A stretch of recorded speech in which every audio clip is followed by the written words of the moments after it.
आमतौर पर हमारे जैसे काफ़ी सारे लोगों ने ये कहावत कभी ना कभी किसी को कहते हुए सुनी होगी कि बूंद बूंद से ही सागर भरता है, या फिर हो सकता है कि खुद भी कही हो।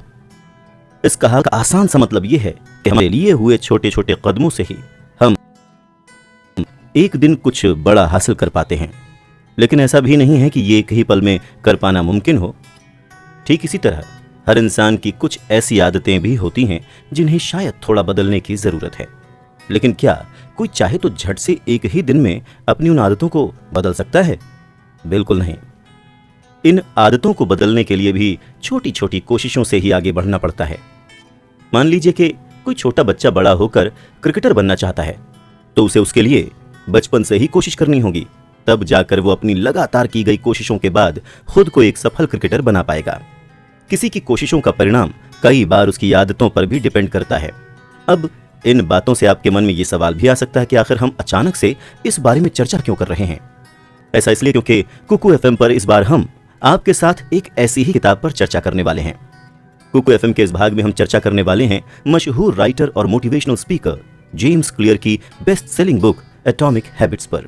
इसमें उन्होंने बहुत ही सीधे और आसान शब्दों में बताया है कि अगर इंसान एक बार मन बना ले तो कैसे अपनी बुरी आदतों को धीरे धीरे अच्छी आदतों में बदल सकता है, और फिर सफलता यानी कि सक्सेस हासिल करना उसके लिए जरा सा भी मुश्किल नहीं होगा।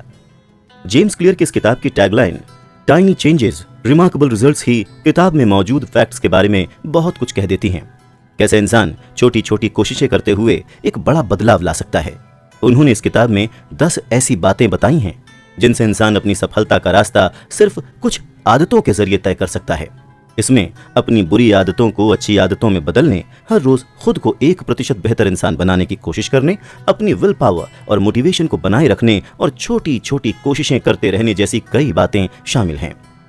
साथ ही राइटर की इस किताब को लोगों तक पहुंचाने के पीछे यही उम्मीद थी कि हर एक ऐसा इंसान जिसे अपने चारों ओर के दरवाजे बंद हुए नजर आ रहे हैं, वो इस किताब के जरिए अपने आप में एक नई एनर्जी ला सके। तो चलिए बिना किसी देरी के शुरू करते हैं जेम्स क्लियर की किताब एटॉमिक हैबिट्स पर चर्चा का ये दिलचस्प सफर हमारे साथ, और सुनते रहिए कुकू एफएम। जेम्स क्लियर की बुक एटॉमिक हैबिट्स की चर्चा की शुरुआत हम उन्हीं के बचपन की एक कहानी के साथ करते हैं। अपने हाई स्कूल के आखिरी दिन वो बेसबॉल खेल रहे थे और उनके दोस्त के हाथों से बैट फिसलकर सीधे उनके मुंह पर जा लगा, जिससे वो बेहोश हो गए। उस वक्त उन्हें बैट इतनी जोर से लगा कि उनकी नाक टूट गई। इसके साथ ही बेसबॉल के उस घाव ने उनके दिमाग पर भी असर डालना शुरू कर दिया था। फिर वो जब थोड़ा होश में आए तो उन्होंने देखा कि उनकी शर्ट पर खून के छींटे हैं। ये देखकर तब उनके एक दोस्त ने अपनी शर्ट खोलकर उनको दे दी। इस तरह उसी शर्ट से उन्होंने अपनी नाक को दबाकर रखा, जिससे खून निकलना थोड़ा कम हो सके। इस घटना से जेम्स काफी चौंक गए थे और उन्हें यह भी समझ में नहीं आ रहा था कि उन्हें इतनी ज्यादा चोट आखिर कैसे लगी।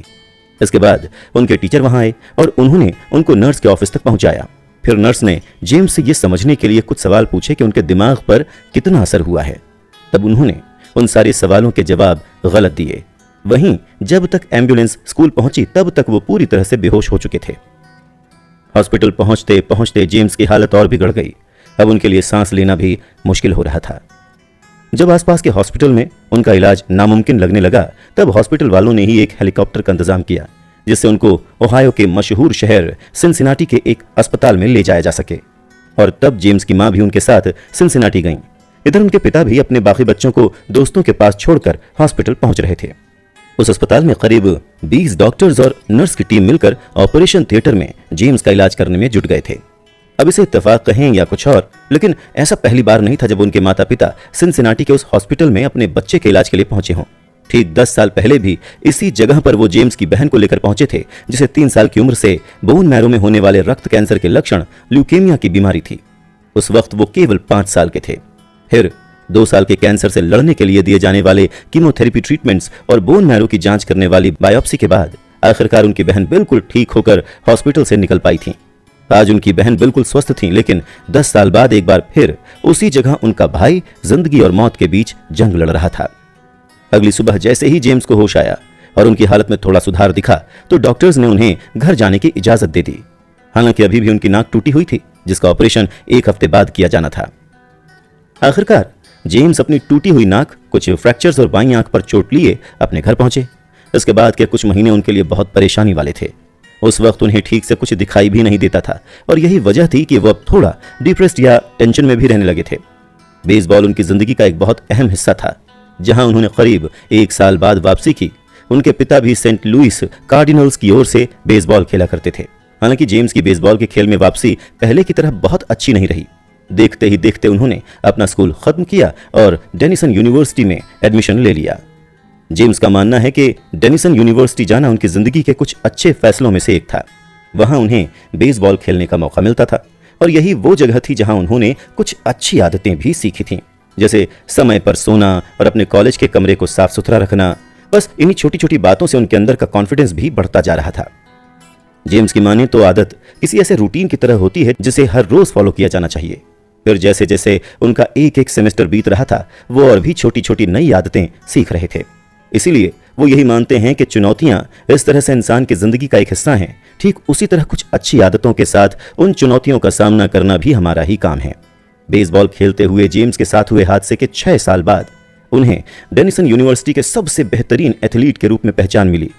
जब तक उन्होंने अपनी ग्रेजुएशन की डिग्री हासिल की, तब तक उन्होंने कई सारी अचीवमेंट्स का स्वाद भी चख लिया था। जेम्स का नाम ESPN की एकेडमिक ऑल अमेरिका टीम में शामिल था। इसके साथ साथ उन्हें अपनी यूनिवर्सिटी का सबसे बड़ा अवार्ड यानी कि राष्ट्रपति मेडल भी मिल चुका था। इन सब चीजों में से सबसे अच्छी चीज जो जेम्स के साथ हुई वो ये थी कि बचपन के हादसे से उनको जिंदगी में आगे बढ़ते रहने का सबक मिल गया था। उनका मानना है कि जिंदगी में चुनौतियां कब और कैसे आएंगी ये पहले से समझ पाना भले ही हमारे हाथ में ना हो, लेकिन इन चुनौतियों का सामना करते हुए आगे बढ़ने की कोशिश करते रहना हमारे हाथ में होता है। जरूरत है तो बस इन चुनौतियों से सीख लेते हुए अपनी अच्छी आदतों के साथ कोशिश करने की। जेम्स बताते हैं कि उन्होंने कभी भी अपनी आदतों को लेकर कुछ लिखने का प्लान नहीं बनाया था और पहले तो वो आदतों को लेकर अपने निजी एक्सपेरिमेंट्स को अपने पास ही रखते थे, लेकिन बाद में उन्होंने इसे लोगों के साथ शेयर करने का मन बनाया। जिसके बाद हफ्ते के 2 दिन सोमवार और गुरुवार को वो अपने कुछ ऐसे ही आर्टिकल्स पब्लिश किया करते थे। धीरे धीरे कुछ महीनों में ही ये उनकी आदत बन गई थी और हजारों लोग उनके इन आर्टिकल्स के साथ जुड़ने भी लगे थे। साल 2014 में उनके साथ ईमेल पर जुड़े हुए लोगों की लिस्ट इतनी ज्यादा लंबी होने लगी कि आगे जाकर उन्हें अपनी इस किताब की डील पेंगुइन रैंडम हाउस के साथ साइन करनी पड़ी। अब जैसे जैसे ऑडियंस बढ़ रही थी वैसे वैसे जेम्स के बिजनेस के मौके भी बढ़ रहे थे। बड़ी बड़ी कंपनियां उनसे हैबिट फॉर्मेशन और बिहेवियर में बदलाव के साइंस के बारे में बात करने के लिए रिक्वेस्ट भी कर रही थीं। इसके बाद उन्होंने यूनाइटेड स्टेट्स और यूरोप के कई जगहों पर इस बारे में बहुत सारी स्पीचेस भी दी। साल 2016 तक लगभग हर दिन जेम्स के लिखे आर्टिकल्स टाइम्स, फोर्ब्स और एंटरप्रेन्योर जैसे बड़े बड़े पब्लिकेशन हाउसेस के मैगजीन्स में छपने लगे थे। साल 2017 की शुरुआत में जेम्स ने हैबिट एकेडमी को लॉन्च किया, जो काफी इंस्टीट्यूशंस और उनके स्टूडेंट्स के लिए जिंदगी में अच्छी आदतों के बारे में ट्रेनिंग और जानकारी का एक जरिया बना। उनका यह भी कहना था कि अब तक करीब 10,000 लोग उनके इस एकेडमी से ग्रेजुएट हो चुके हैं। साल 2018 में वो अपनी बुक को लगभग खत्म कर चुके थे। तब तक उनके साथ कई मिलियन लोग जुड़े, फिर भी उन्हें कभी भी नहीं लगा था कि इस बुक को लोग इतना पसंद कर सकते हैं। एंटरप्रेन्योर और इन्वेस्टर नवल रविकांत का कहना है कि एक अच्छी किताब लिखने के लिए आपको सबसे पहले एक अच्छी किताब बनना पड़ता है, और जेम्स भी उनकी इस बात से सहमत थे, क्योंकि उनकी किताब का हर हिस्सा उन्होंने खुद जिया है। उनकी चोट हो या उससे उभर कर बेसबॉल कोर्ट में वापस आना हो, इन सभी छोटी छोटी कोशिशों से ही उनकी जिंदगी बनी हुई है। उनकी हर छोटी छोटी आदत ने उन्हें यह एहसास दिलाया कि कैसे एक जिम्मेदार इंसान बना जा सकता है। अपनी इस बुक में भी उन्होंने बायोलॉजी, न्यूरोसाइंस, फिलॉसफी और साइकोलॉजी जैसे कई सब्जेक्ट्स के बारे में अपना ओपिनियन रखा है। हालांकि ये किताब एक रिसर्च पेपर नहीं है, बल्कि किसी भी चीज का संचालन करने में मदद करने वाली बुक, जिसे ऑपरेटिंग मैनुअल भी कहते हैं, जिससे सभी को अपनी आदतों को बदलने या निखारने में बहुत मदद मिलेगी। इस किताब की रीढ़ की हड्डी आदतों का एक 4 स्टेप या स्तर का मॉडल है, जिसमें क्यू, क्रेविंग, रिस्पॉन्स और रिवॉर्ड शामिल हैं। इंसान का बर्ताव कभी एक जैसा नहीं रहता, हर पल, हर सेकेंड ये बदलता ही रहता है। लेकिन जेम्स ने अपनी इस बुक में इंसान के बर्ताव की उन वजहों के बारे में बात किया है जो कभी नहीं बदलती। ये बुक इंसान के बर्ताव और फंडामेंटल्स पर बात करती है। अब एक बात से तो हम सब अग्री करेंगे कि अच्छी आदतों को अपनाने का कोई बेस्ट या परफेक्ट रास्ता नहीं होता, लेकिन जेम्स ने यहां उस रास्ते के बारे में बताया है जो इनमें से सबसे अच्छा है। तो चलिए आदतों के फंडामेंटल्स के बारे में और अच्छे से जानने के लिए चलते हैं अगले एपिसोड की तरफ। साल 2003 में ग्रेट ब्रिटेन की एक साइकिलिंग कंपनी ब्रिटिश साइकिलिंग की किस्मत एक दिन में पूरी बदल गई थी, जब उन्होंने डेव ब्रेल्सफोर्ड को अपने नए परफॉर्मेंस डायरेक्टर की पोस्ट के लिए चुना। साल 1908 से लेकर 2003 तक जहां ओलंपिक्स के खेल में ग्रेट ब्रिटेन साइकिलिंग में सिर्फ एक ही मेडल जीत पाई थी, वहीं साइकिलिंग की सबसे बड़ी रेस टूर डी फ्रांस में भी ब्रिटेन की हालत अच्छी नहीं थी। लेकिन ब्रेल्सफोर्ड के आने के बाद इस कंपनी के करियर में भी एक बड़ा बदलाव आया। ब्रेल्सफोर्ड ने टीम के साथ मिलकर कंपनी के काम करने के तौर तरीकों के साथ साथ खिलाड़ियों के तरीकों में भी छोटे छोटे बदलाव करने शुरू कर दिए। फिर जैसे बाइक की सीट में बदलाव हो, या फिर नए बायो फीडबैक सेंसर्स, या फिर बायो फीडबैक सेंसर्स की मदद से मानव शरीर के बारे में जानकारियां इलेक्ट्रिकल माध्यम से मिल जाती हैं। उन्होंने अपनी टीम को साथ लेकर इन छोटे छोटे बदलावों के साथ अपनी टीम को जीत के लिए तैयार किया। उनके इस कंपनी में आने के 5 सालों के अंदर ही ब्रिटिश साइकिलिंग के खिलाड़ियों में एक बड़ा बदलाव आया, जहां उन्होंने साल 2008 के ओलंपिक्स में बेहतरीन प्रदर्शन करते हुए गोल्ड मेडल जीता। इतना ही नहीं, उसी साल ब्रिटिश रेसिंग साइकिलिस्ट ब्रैडली विगिंस भी टूर डी फ्रांस के विजेता बने। फिर अगले साल ब्रिटिश साइकिलिंग के साइकिलिस्ट क्रिस फ्रूम ने भी यह खिताब जीता। अब आप ये सोच रहे होंगे कि ऐसा कैसे हो सकता है, क्योंकि एक ऐसी टीम जिससे किसी को कोई उम्मीद ही नहीं रह गई थी, वो अचानक से इतना अच्छा प्रदर्शन कैसे कर सकती है। तो इसका जवाब है, ब्रेल्सफोर्ड और उनकी टीम की छोटी छोटी कोशिशों की बदौलत ही ये बड़ा बदलाव हो पाया था। इससे यहां हमें यह समझने की जरूरत है कि सिर्फ खेल ही नहीं बल्कि जिंदगी के हर दूसरी फील्ड में सक्सेस पाने की शुरुआत छोटे कदमों से ही की जाती है। फिर चाहे वो वजन कम करने का सफर हो या फिर किसी किताब के लिखे जाने का। हालांकि जेम्स का यह मानना है कि ऐसे बड़े बदलाव आने में कई बार काफी समय लग जाता है, लेकिन इस दौरान लोगों को हार नहीं मानना चाहिए। उनके मुताबिक हर दिन अगर इंसान के जीने के तरीकों में 1% का भी बदलाव आए तो ये भी बहुत है। कई बार ऐसे बदलाव ध्यान में भी नहीं आते, लेकिन ये इंसान की तरक्की का अहम हिस्सा बन जाते हैं। मैथ्स की भाषा में कहा जाए तो अगर आप हर दिन अपनी जिंदगी 1% बेहतर बनाने की कोशिश करते हैं तो आप कुल मिलाकर 37 गुना बेहतर बन जाते हैं। वहीं अगर आपके तौर तरीकों में 1% की भी कमी रह जाए तो साल के अंत तक आते आते आप 0 पर पहुंच जाते हैं, क्योंकि आदतें खुद में होने वाली इंप्रूवमेंट का कंपाउंड इंटरेस्ट कहलाती हैं। जिस तरह पैसे भी छोटे छोटे कंपाउंड इंटरेस्ट की वजह से बढ़ते रहते हैं, उसी तरह से आपकी छोटी छोटी कोशिशों का कंपाउंड इंटरेस्ट आपकी तरक्की का हिस्सा बनते हैं। हाँ, ऐसा जरूर हो सकता है कि रोज की जिंदगी में इस बात को मानकर चलना थोड़ा मुश्किल हो। आप खुद सोचकर देखिए कि आप हर दिन थोड़े थोड़े पैसे जमा करते हैं, फिर भी आपको जिंदगी में कई बार पैसों की कमी का सामना करना ही पड़ता है। उसी तरह 3 दिनों से आप लगातार जिम जा रहे हैं, लेकिन फिर भी अब तक आपका 1 किलो भी वजन कम नहीं हुआ। या फिर आपने घंटे भर से मैंडेरियन भाषा की किताब में अपनी आंखें घुसाई हुई हैं, लेकिन अब भी आप वो भाषा सीख नहीं पाए हैं। ये आपकी छोटी कोशिशों के कुछ ऐसे उदाहरण हुए जिनको बेस बनाकर ही आपको एक लंबा सफर तय करना है। जेम्स ने इंसान की आदतों को 2 धारी तलवार माना है। उनके मुताबिक अच्छी आदतें जहां आपको एक अच्छा इंसान बनाती हैं, वहीं दूसरी बुरी आदतें आपको बहुत नुकसान पहुंचा सकती हैं। इसलिए अच्छी और बुरी आदतों के बीच की उस लाइन के बारे में आपको समझ होनी चाहिए जो आसानी से दिखाई नहीं देती। ऐसा करके आप उस तलवार की बुरी आदतों की धार से खुद को बचा सकें। अब मान लीजिए कि आप एक कमरे में बैठे हुए हैं और आपके सामने की एक टेबल पर एक बर्फ का टुकड़ा रखा हुआ है। अब धीरे धीरे उस कमरे का टेम्परेचर 1 डिग्री बढ़ना शुरू होता है। ऐसे में अब तक जिस कमरे में आपको ठंड लग रही थी, वहां का टेम्परेचर अब गर्म होता जा रहा है। लेकिन आप देखते हैं कि आपके सामने वाली टेबल पर रखा बर्फ का टुकड़ा अब भी वैसा का वैसा ही है। पहले 26 डिग्री, फिर 27 डिग्री, फिर 28 डिग्री, ऐसे करते करते जब ये टेम्परेचर 32 डिग्री तक पहुंचता है, तब ये बर्फ पिघलना शुरू होती है। इसका मतलब है कि जब टेम्परेचर बढ़ते बढ़ते थोड़ा ज्यादा बढ़ गया तो बर्फ ने पिघलना शुरू कर दिया। बर्फ पिघलने के इस एग्जाम्पल के साथ जेम्स आपको यही बताने की कोशिश कर रहे थे कि छोटी छोटी कोशिशों के साथ कैसे एक समय पर बड़ा बदलाव आ ही जाता है। और जैसे कमरे का टेम्परेचर 1 डिग्री बढ़ाया जा रहा था, वैसे ही इंसान को भी हर दिन अपनी बुरी आदतों को बदलने के लिए 1% कोशिश करनी चाहिए। उस वक्त जब पहले कुछ दिन आपको अपनी कोशिशों का कुछ खास रिजल्ट नहीं मिलेगा तो आपको अफसोस करना पड़ सकता है, जिसे जेम्स ने वैली ऑफ डिसअपॉइंटमेंट का नाम दिया है। और यही वो खाई है जिसे आपको पार करने की जरूरत होगी। अब अगर हार ना मानते हुए आप इस खाई को एक बार पार कर लें तो सक्सेस मिलने से कोई भी चीज आपको रोक नहीं पाएगी। किसी भी फील्ड में सक्सेस पाने के लिए धैर्य यानी कि पेशेंस की जरूरत होती है। NBA यानी नेशनल बास्केटबॉल एसोसिएशन के इतिहास के सबसे सफल टीमों में से एक द सैन एंटोनियो स्पर्स के लॉकर रूम में मशहूर समाज सुधारक जेकब रीस का एक कोट मौजूद है।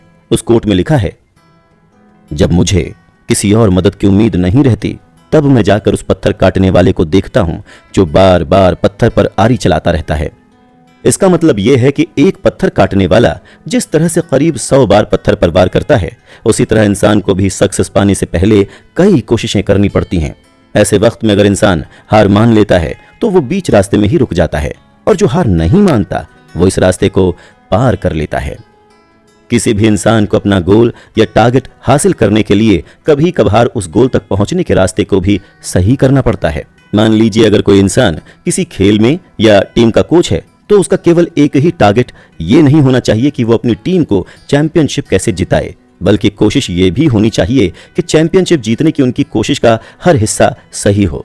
इसमें नए खिलाड़ियों को टीम का हिस्सा बनाना, उन्हें सही तरह से प्रैक्टिस करवाना, अपने असिस्टेंट कोच को साथ लेकर चलना, ये सारी चीजें चैंपियनशिप को जीतने के लिए उतनी ही मायने रखती हैं जितना कि बाकी और कुछ। इसी तरह अगर कोई एंटरप्रेन्योर है तो उसका गोल भले ही 1 करोड़ों का बिजनेस शुरू करना हो, लेकिन इसके आसपास की चीजों का भी उसको ध्यान रखना चाहिए। अब यहाँ एक सवाल यह भी खड़ा होता है कि अगर कोई इंसान अपने गोल को पूरी तरह से भूलकर सिर्फ अपना सिस्टम सही करने की कोशिश में लग जाए तो क्या उसे सक्सेस मिलेगी? तो जेम्स का कहना है कि हाँ, थोड़े समय ही सही लेकिन उसे सक्सेस जरूर मिलेगी। फिर किसी भी फील्ड में जीत हासिल करने का सबसे बड़ा मंत्र यही होता है, हर दिन अपने आप को बेहतर करने की कोशिश करते रहना। लेकिन इसका यह मतलब भी नहीं है कि गोल किसी काम के नहीं होते। वो गोल ही तो हैं जो आपको मेहनत करने की सही दिशा दिखाते हैं। लेकिन यहां यह याद रखना जरूरी है कि हारने वाला और जीतने वाला इंसान दोनों ही गोल की तरफ आगे बढ़ते हैं। लेकिन अगर दोनों में कोई फर्क है तो वो है उस गोल की तरफ बढ़ने के तरीकों में। इसीलिए जेम्स यहां गोल से ज्यादा अपना सिस्टम सही करने पर जोर देते हैं। हालांकि अगर किसी को अपनी आदतें बदलने में मुश्किल होती है तो ये उनकी प्रॉब्लम नहीं है, बल्कि उनके सिस्टम की प्रॉब्लम है। इंसान अपनी बुरी आदतें बार बार दोहराता है, इसलिए नहीं क्योंकि वो उन्हें बदलना नहीं चाहता, वो इसलिए क्योंकि उनका सिस्टम ही गलत तरीके से बना होता है, जिसे बदलना बहुत मुश्किल होता है। तभी जेम्स यहां एटॉमिक हैबिट की बात करते हैं, जिनका मतलब होता है हर दिन अपने आप को 1% बेहतर बनाने की कोशिश करना। ऐसी छोटी छोटी आदतों के साथ शुरुआत करना जो एक बड़े सिस्टम का हिस्सा हों। जैसे मॉलिक्यूल्स को बनाने के लिए छोटे एटॉम्स की जरूरत होती है, ठीक उसी तरह अच्छी आदतें बनाने के लिए एटॉमिक हैबिट्स की जरूरत है। आदतें इंसान की जिंदगी के एटॉम्स का काम करती हैं। हर छोटी आदत इंसान को बेहतर बनाने का एक छोटा हिस्सा होती है। शुरू में तो ये आदतें नजर में भी नहीं आती, लेकिन धीरे धीरे जब इन्हीं आदतों की बदौलत इंसान में बड़ा बदलाव आता है, तब इन छोटी आदतों को लोग समझ पाते हैं।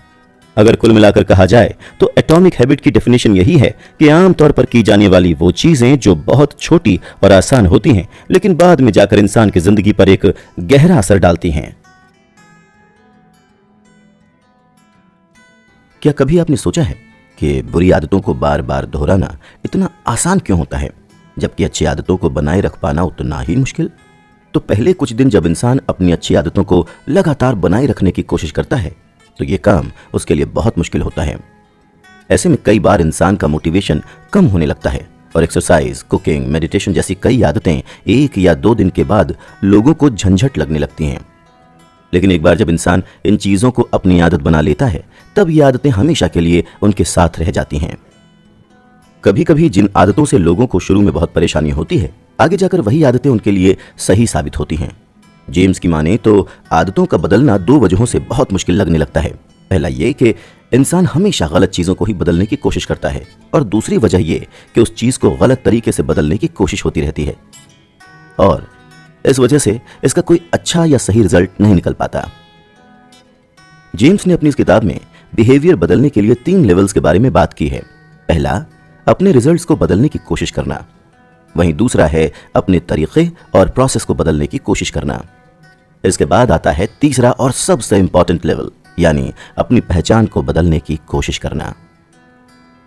अब आप सोच रहे होंगे कि पहचान बदलने से हमारा क्या मतलब है। तो यहां पहचान बदलने से मतलब है अपनी खुद की इमेज, खुद के और दूसरों के प्रति अपनी राय, दुनिया को देखने के अपने नजरिए और कुछ ऐसी बातों को बदलने की कोशिश करना जिन्होंने आपके मन में घर बना लिया हो। हालांकि तीसरे के अलावा बाकी के 2 लेवल्स भी जरूरी हैं, या यूं कहें कि कोई भी लेवल किसी दूसरे से अच्छा या बुरा नहीं है, बल्कि सारे ही लेवल्स एक समान ही जरूरी हैं। मान लीजिए 2 लोग अपनी सिगरेट पीने की आदत को छोड़ने की कोशिश कर रहे हैं। अब जब इन्हें पीने के लिए सिगरेट दी गई तो दोनों ने इसे लेने से मना कर दिया, लेकिन दोनों के मना करने का तरीका अलग अलग था। एक ने यह कहा कि मुझे नहीं चाहिए, मैं सिगरेट छोड़ने की कोशिश कर रहा हूं। वहीं दूसरे ने कहा मुझे नहीं चाहिए, मैं सिगरेट नहीं पीता। अब क्या इन दोनों के जवाबों में आपको कोई फर्क नजर आया? पहले इंसान ने सिगरेट लेने से मना तो किया, लेकिन साथ में यह भी कहा कि वो सिगरेट छोड़ने की कोशिश कर रहा है। उसकी बातों से ऐसा साफ महसूस हो रहा है कि वो अब भी अपने आप को एक स्मोकर यानी कि सिगरेट पीने वाला मानता है। लेकिन दूसरे इंसान ने खुद को देखने के अपने नजरिए को ही बदल दिया है कि वो स्मोकर नहीं है, इसीलिए उसे सिगरेट की जरूरत भी नहीं है। दोनों के जवाबों में ज्यादा फर्क भले ही ना दिख रहा हो, लेकिन इससे दोनों की पहचान में काफी फर्क समझ में आता है। किसी भी इंसान का अपनी खुद की पहचान को लेकर गर्व होना सबसे जरूरी है। इंसान अपनी पहचान के जिस हिस्से से सबसे ज्यादा मोटिवेटेड होगा, उस हिस्से से जुड़ी हर अच्छी आदत को वो हमेशा बनाए रखने की कोशिश करेगा। देखते ही देखते अच्छी आदतों के साथ चलना उसकी अपने आप में एक और अच्छी आदत बन जाएगी। अगर किसी के बाल बहुत अच्छे हों तो वो उसे और भी अच्छा बनाए रखने के लिए जो करना पड़े करता है। ठीक उसी तरह जिसे अपनी बॉडी और बाइसेप्स पर बहुत गर्व होता है, वो हमेशा अपने वर्कआउट रूटीन को सही रखने की कोशिश करता है। या फिर जिसे बुनाई के काम में दिलचस्पी हो जाती है, वो उसी काम को अपनी पहचान बना लेता है। तो देखा जाए तो मामला बहुत सीधा सा है। जब इंसान का प्राइड यानी सम्मान उसके किसी काम के साथ जुड़ जाता है, तो उस काम से जुड़ी अच्छी आदतों को बनाए रखने के लिए वो कुछ भी कर जाता है। वैसे भी आपकी बेहतरी के किस्से तब तक ही टेम्परेरी हैं जब तक कि वो आपकी पहचान का हिस्सा नहीं बन जाते। किताब पढ़ना आपका गोल या लक्ष्य नहीं, एक अच्छा रीडर बन पाना आपका गोल होना चाहिए। ठीक इसी तरह मैराथन में हिस्सा लेना आपका गोल नहीं, बल्कि एक अच्छा रेसर बनना आपका गोल होना चाहिए। इसका मतलब हुआ कि अच्छी आदत आपके पहचान के साथ जुड़ी होनी चाहिए। जेम्स क्लियर के मुताबिक इंसान की पहचान उसकी आदतों से ही उभर कर आती है। फिर कोई अपनी पहचान कैसे बनाएगा, यह भी उसकी आदतों पर ही डिपेंड करता है। तभी तो अंग्रेजी का आइडेंटिटी शब्द लैटिन शब्द इशेंटिटास और आइडेंटिटम के मेल से बना हुआ है। इशेंटिटास का अर्थ है होना और आइडेंटिटम का अर्थ है बार बार। इसका मतलब इंसान की पहचान उसकी किसी आदत का बार बार दोहराना ही कहलाती है, या जिस बिहेवियर या बर्ताव को वो बार बार दोहराता है वही उसकी पहचान है। यह भी सच है कि कोई भी इंसान एक दिन में अच्छा या बुरा नहीं बन जाता। ऐसा नहीं होता कि किसी ने चुटकी बजाई और इंसान बदलकर बिल्कुल दूसरा कोई बन गया हो। किसी भी इंसान में बदलाव यूं ही नहीं आ जाता, वो हर एक दिन थोड़ा थोड़ा बदलता है। हर एक इंसान में उसकी जिंदगी के अंत तक इवोल्यूशन होते ही रहते हैं। हर आदत एक सजेशन या सुझाव की तरह होती है। जैसे अगर किसी को किताब पढ़ना पसंद है तो शायद उसमें एक अच्छा रीडर बनने के ट्रेट्स यानी लक्षण मौजूद होंगे। दूसरी ओर अगर किसी को जिम जाना पसंद है तो हो सकता है कि उस इंसान को एक्सरसाइज करना भी पसंद हो, जो उसकी एक आदत भी है। इंसान का हर एक्शन इस बात को बताता है कि वो कैसा या क्या बनना चाहता है। छोटी छोटी आदतें इंसान को अपनी अलग पहचान बनाने में बहुत मदद करती हैं। इसलिए जेम्स के हिसाब से अपनी पहचान को समझने और उसे बनाने के दो आसान तरीके हैं। एक ये कि पहले ये तय करना पड़ेगा कि इंसान क्या बनना चाहता है, और दूसरा ये कि उसे वैसा बनने के लिए कुछ छोटे छोटे कदम भी लेने होंगे।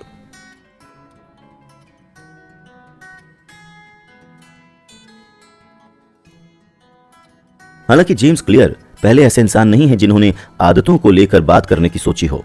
इससे पहले भी साल 1898 में एडवर्ड थॉर्नडिक नाम के एक साइकोलॉजिस्ट ने भी एक ऐसा ही एक्सपेरिमेंट किया था, जिन्होंने इंसान की आदतों और बर्ताव के बीच के रिलेशन की नींव रखी। थॉर्नडिक ने जानवरों के बर्ताव पर स्टडी करना शुरू किया था, जिसकी शुरुआत बिल्लियों से हुई, जिससे उन्होंने किसी चीज को सीखने के प्रोसेस के बारे में बात की। उनके इस काम ने लोगों के लिए इस बात को समझना और आसान कर दिया कि कैसे किसी का बर्ताव उनकी जिंदगी का अहम हिस्सा होता है। इसके साथ ही उनकी स्टडी ने कुछ सवाल भी खड़े कर दिए, जैसे कि इंसान का दिमाग आदतों को क्यों बनाता है।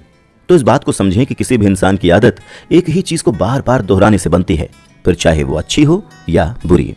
जब एक इंसान पहली बार किसी मुश्किल का सामना करता है तो उसे ये नहीं पता होता कि इससे कैसे बाहर निकल सकता है।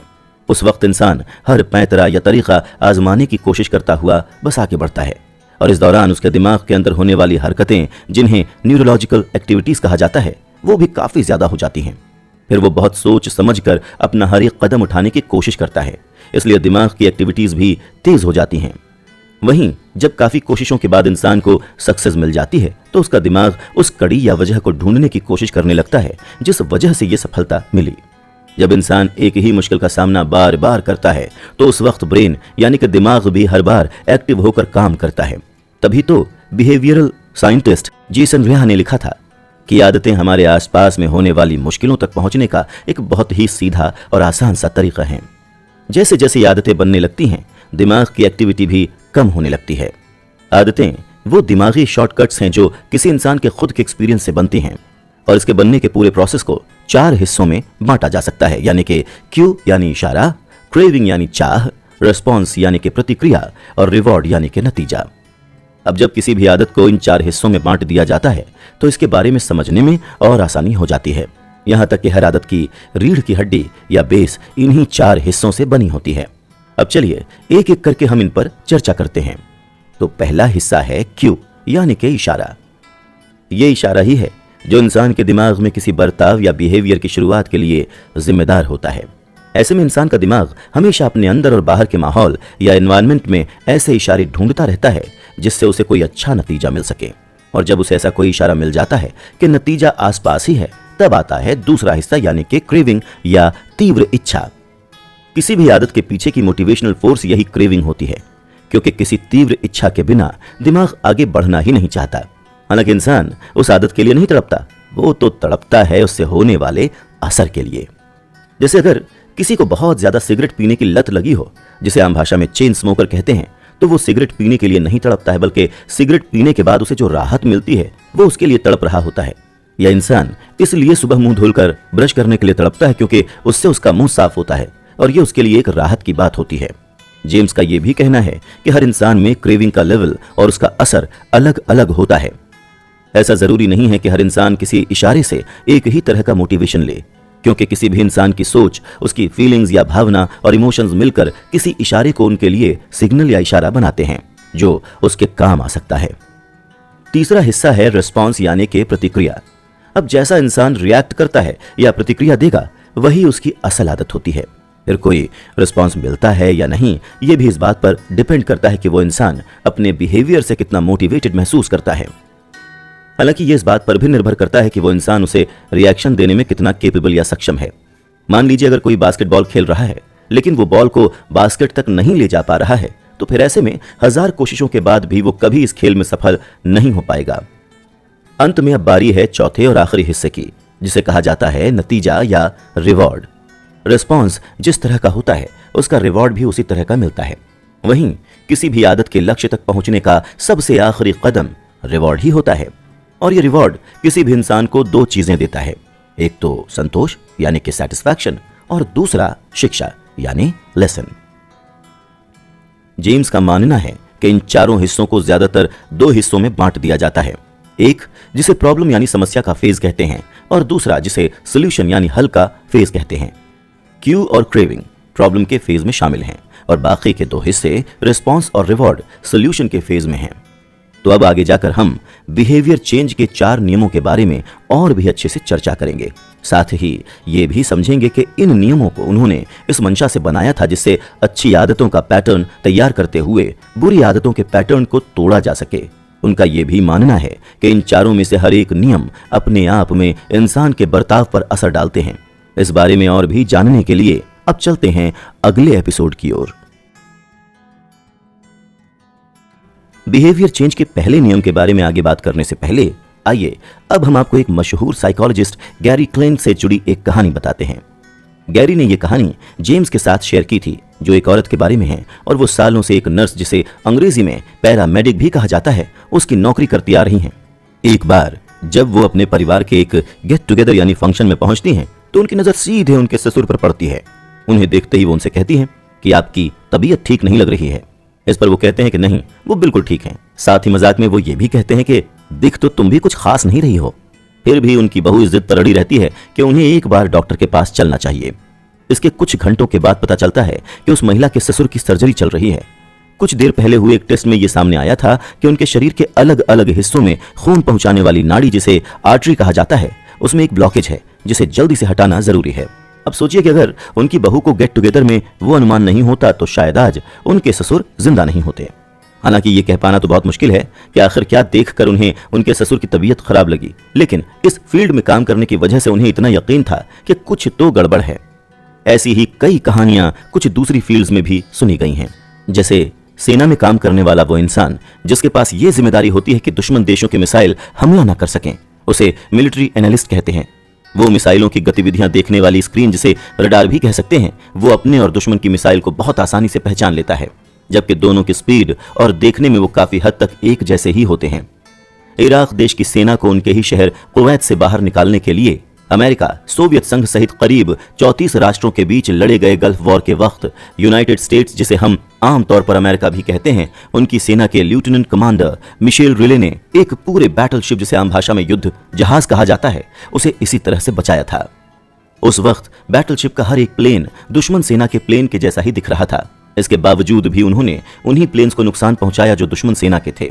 उनकी इसी समझदारी से काफी सारे लोगों की जान तो बच गई, लेकिन उनसे ऊपर की पोजीशन या पोस्ट पर बैठे ऑफिसर भी ये नहीं बता पाए कि रिले ने ऐसा किया कैसे। वहीं जेम्स के मुताबिक अगर प्रैक्टिस सही हो तो इंसान ऐसे क्यूज या इशारों को पहले से समझ पाता है और फिर अपने आप हमारा दिमाग उस अनुभव से मिले सबक को समझने की कोशिश शुरू कर देता है। काफी बार इसे समझ पाना भी मुश्किल हो जाता है कि किसी को इन क्यूज का पता कैसे चला, क्योंकि काम के मामले में हम काफी बार एक इंसान के दिमाग को छोटा या कम समझ लेते हैं, जैसे ये क्या कर सकता है और क्या नहीं। अब हम बात करते हैं भूख की। जैसे कि इंसान को कैसे पता लग जाता है कि वो कब भूखा है। फिर कई बार ऐसा भी होता है कि हमें भूख का एहसास खाना देखे बिना ही होने लगता है। इससे एक बात तो साफ है कि इंसान की एपेटाइट यानी उसकी भूख उसके हाथों में नहीं होती, और शरीर में मौजूद हार्मोन्स की मदद से भूख लगने पर इंसानों में किसी की तीव्र इच्छा, जिसे अंग्रेजी में क्रेविंग कहा गया, उसकी शुरुआत होती है और तब उनको भूख लगने लगती है। जेम्स का ऐसा मानना है कि इंसान की आदतों के बारे में ये बहुत ही दिलचस्प बात होती है, जैसे उन्हें किसी भी आदत के लिए किसी इशारे या क्यू की जरूरत नहीं होती। जो एक बार दिमाग में बैठ गया फिर वो अपने आप होने लगता है। ऐसे में किसी भी मौके पर आपकी आदत अपने आप समझ आने लगती है, लेकिन यही चीज कभी कभी परेशानी की वजह भी बन सकती है। जैसे जैसे इंसान किसी आदत को अपनाने लगता है वैसे वैसे उस बारे में उसका दिमाग भी अपने आप काम करने लगता है। सिर्फ इतना ही नहीं, नई जगहों पर भी इंसान पुरानी आदतों का इस्तेमाल करने लगता है, और तो और इसका ख्याल उनको तब तक नहीं आता जब तक कि कोई दूसरा उन्हें इस बारे में बताए या टोके नहीं। तो आइए अब इसी से जुड़ी एक कहानी के बारे में चर्चा करते हैं।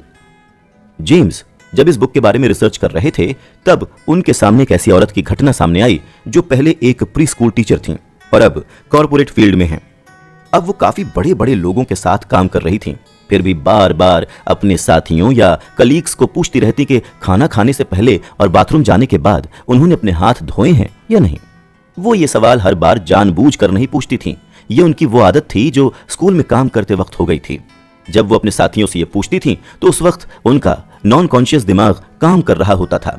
नॉन कॉन्शियस दिमाग से यहाँ हमारा मतलब दिमाग की उस स्थिति से है जहाँ कुछ सोचने समझने से पहले ही उनके मुंह से वो सवाल अपने आप निकल जाता था।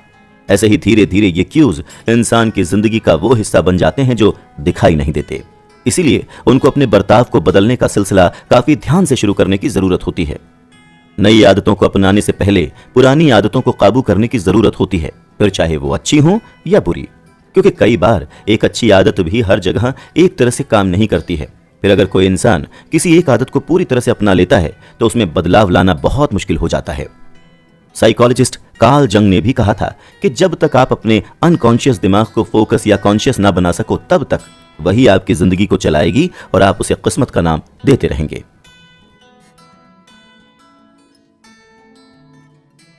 एटॉमिक हैबिट्स के लिए रिसर्च करते हुए जेम्स को जापान के रेलवे सिस्टम के बारे में एक बहुत ही मजेदार बात पता चली थी। वैसे तो जापान के रेलवे सिस्टम को दुनिया का सबसे शानदार सिस्टम माना जाता है, लेकिन उनके कंडक्टरों की एक अजीब सी हरकत भी देखने को मिलती है। जहां जैसे जैसे रेलवे ऑपरेटर ट्रेन चलाता है उसमें मौजूद कंडक्टर जोर जोर से चिल्लाकर उसको आसपास की चीजों के बारे में जानकारी देता है। अब चाहे वो ट्रेन की स्पीड हो या सिग्नल की लाइट, हर चीज के बारे में कंडक्टर ऐसे ही चिल्लाकर ऑपरेटर को बताते हैं। जैसे कि अगर सिग्नल की लाइट हरी या ग्रीन है तो वो कंडक्टर ऑपरेटर से चीख कर कहेगा कि सिग्नल की लाइट हरी है। साथ ही साथ हर स्टेशन से निकलने के वक्त ऑपरेटर भी स्पीडोमीटर की स्पीड उस कंडक्टर को बताएगा, और इस पूरे प्रोसेस को पॉइंटिंग एंड कॉलिंग कहा जाता है, जो एक सेफ्टी सिस्टम है।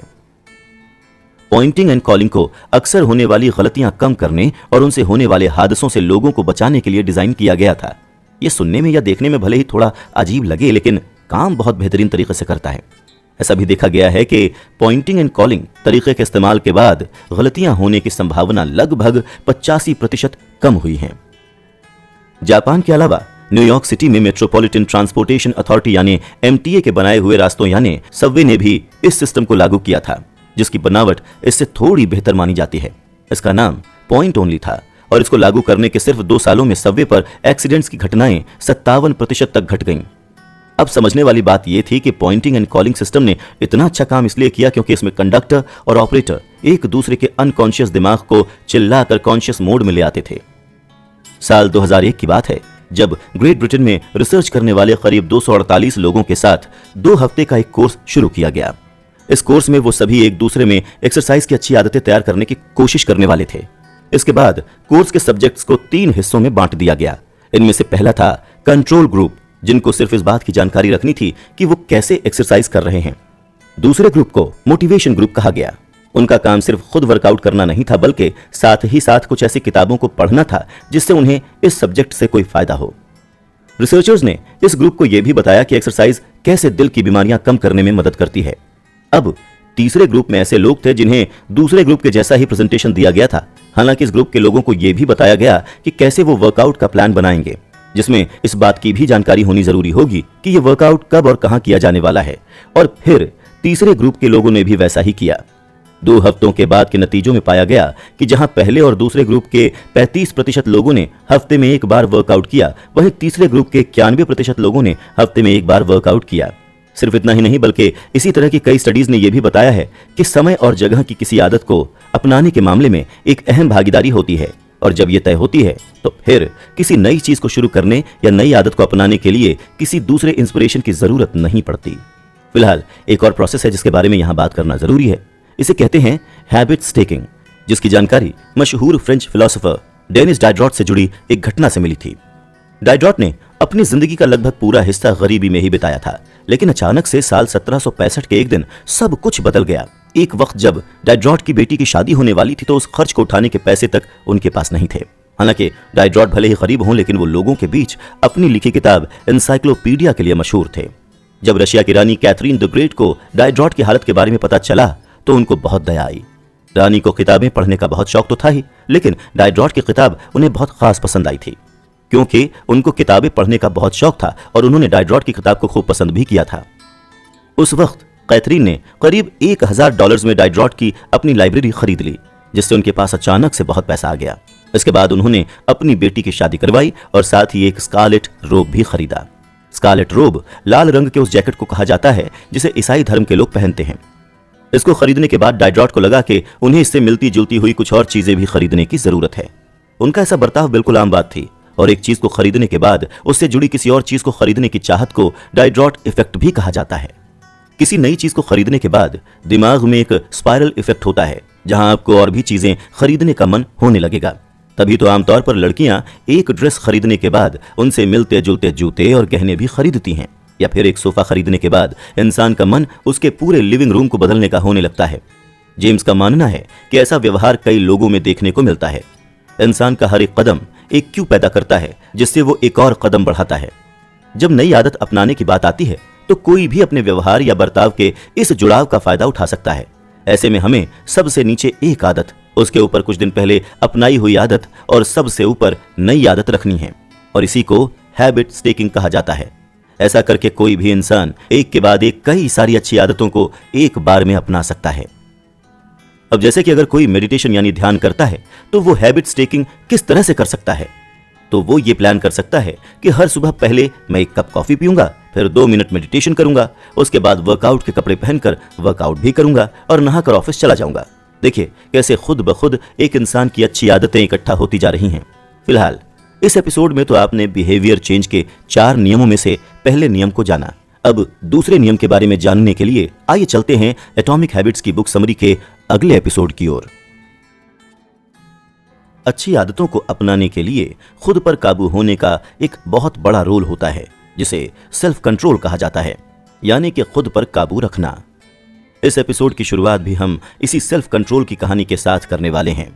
साल 1954 से लेकर 1975 तक नॉर्थ वियतनाम और साउथ वियतनाम के बीच एक बहुत लंबा संघर्ष चला था, और यह घटना दुनिया के इतिहास में वियतनाम वॉर के नाम से दर्ज है।